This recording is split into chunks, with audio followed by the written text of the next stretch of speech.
Hello, ಇವತ್ತು ಏನಂದ್ರೆ ಮನೇಲಿ ಕರ್ಜಿಕಾಯಿ ಮಾಡತ್ತಿದ್ವಿ, ಅದನ್ನು ತೋರಿಸ್ಬೇಕಂತೇಳಿ ವಿಡಿಯೋ ಮಾಡತ್ತೀನಿ ರೀ. 1 kg ಪುಟಾಣಿ ತೊಗೊಂಡು ಮಿಕ್ಸಿ ಮಾಡಿಕೊಂಡು ಬಡೆ ಸೊಪ್ಪು ಆಮೇಲೆ ಏಲಕ್ಕಿ ಸ್ವಲ್ಪ ಉರಿಬೇಕು ರೀ. ಮೈಲ್ಡಾಗಿ ಹುರಿದಾದ್ಮೇಲೆ ಆ ಸಕ್ರೆ 1 kg ಸಕ್ರೆ ತೊಗೊಂಡಿರ್ತೇನೆ, ಅದ್ರ ಜೊತೆ ಹಾಕಿರ್ತೇನೆ. ಆಮೇಲೆ 1 ಪಾವು ಕಿಲೋ ಎಳ್ಳು ತೊಗೋರಿ. ಎಳ್ಳು ತೊಗೊಂಡಾದ್ಮೇಲೆ ಇದೇನೈತಲ್ಲ ಎಳ್ಳು ಪುಟಾಣಿ ಹಿಟ್ಟು ಏನು ಮಿಕ್ಸ್ ಮಾಡಿರ್ತಾರಲ್ಲ ಅದ್ರೊಳಗೆ ಹಾಕೋರಿ. ಅದ್ರೊಳಗೆ ಹಾಕೊಂಡಾದ್ಮೇಲೆ ಇದು ಏನು ನಾವು ಬಡೆ ಸೊಪ್ಪು ಸಕ್ರೆ ಆಮೇಲೆ ಇದು ಏಲಕ್ಕಿ ಹಾಕಿದ್ರೆ ಅದನ್ನು ಮಿಕ್ಸಿ ಮಾಡ್ಕೊಂಡು ಸೈಡಿಗೆ ಎರಡನ್ನೂ ಎತ್ತಿಟ್ಕೊರಿ. ಆಮೇಲೆ ಒಣ ಕೊಬ್ಬರಿ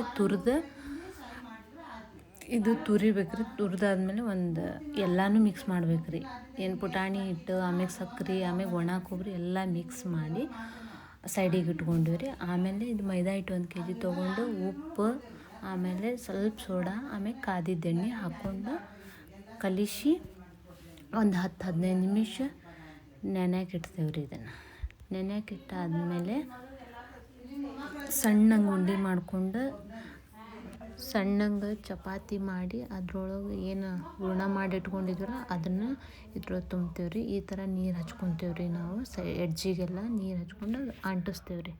ಅಂಟಿಸಾದ್ಮೇಲೆ ಕಟ್ಟಿಂಗ್ ಸ್ಪೂನಲ್ಲೇ ನೀಟಾಗಿ ಕಟ್ ಮಾಡ್ಕೊಂಡಾದ್ಮೇಲೆ ನಿಮ್ಗೆ ಎಣ್ಣೆಯಾಗ ಬಿಡೋದು ನಾನು ವಿಡಿಯೋ ಮಾಡೋಕ್ಕಾಗಿಲ್ಲ, ಸೊ ಸಾರಿ.